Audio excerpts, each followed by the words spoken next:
राधिका और नवीन को आज तलाक के कागज मिल गए थे। दोनों साथ ही कोर्ट से बाहर निकले। दोनों के परिजन साथ थे और उनके चेहरे पर विजय और सुकून के निशान साफ झलक रहे थे। 4 साल की लंबी लड़ाई के बाद आज फैसला हो गया था। 10 साल हो गए थे शादी को, मगर साथ में 6 साल ही रह पाए थे। 4 साल तो तलाक की कार्यवाही में लग गए।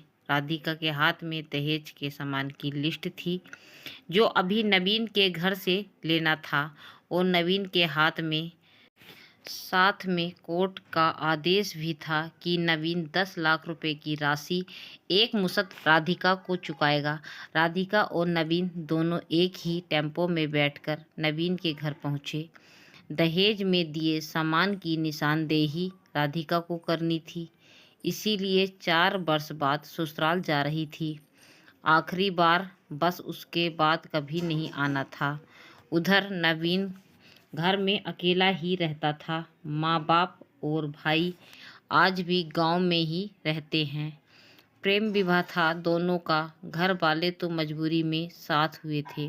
प्रेम विवाह था तभी तो नज़र लग गई किसी की, क्योंकि प्रेमी जोड़े को हर कोई टूटता हुआ देखना चाहता है। बस एक बार पीकर बहक गया था नवीन, हाथ उठा बैठा था उस पर। बस वो गुस्से में मायके चली गई थी। फिर चला था लगाने सिखाने का दौर। इधर नवीन के घर भाई दूसरे कमरे में चला गया। शायद आंखों में कुछ उमड़ा होगा जिसे छुपाने की जरूरी था। राधिका की माताजी राधिका को मौका मिला, वो नवीन के पीछे उस कमरे में चली गई। वो रो रहा था, अजीब सा मुंह बनाकर, जैसे भीतर के सैलाब को दबाने की जद्दोजहद कर रहा हो। राधिका ने उसे कभी रोते हुए नहीं देखा था। आज पहली बार देखा। न जाने क्यों दिल को कुछ सुकून सा मिला, मगर ज़्यादा भावुक नहीं हुई। सीधे अंदाज में बोली, इतनी फिक्र थी तो क्यों दिया तलाक? मैंने नहीं, तलाक तुमने दिया। दस्तखत तो तुमने भी किए। माफ़ी नहीं मांग सकते थे? मौका कब दिया तुम्हारे घर वालों ने? जब भी फ़ोन किया काट दिया। हिम्मत नहीं थी। राधिका घर भी आ सकते थे कि माँ आ गई। वो उसका हाथ पकड़कर बाहर ले गई। अब क्यों मुँह लग रही है इसके? अब तो रिश्ता भी ख़त्म हो गया। माँ बेटी बाहर बरामदे में सोफे पर बैठकर गाड़ी का इंतज़ार करने लगी। राधिका के भीतर भी कुछ टूट रहा था। दिल बैठा जा रहा था तो सुन्न सी पड़ती जा रही थी। जिस सोफे पर बैठी थी उसे गौर से देखने लगी। कैसे कैसे बचत करके उसने और नवीन ने ये सोफ़ा खरीदा था। पूरे शहर में घूमी, तब यह पसंद आया था। फिर उसकी नज़र सामने तुलसी के सूखे पौधे पर गई।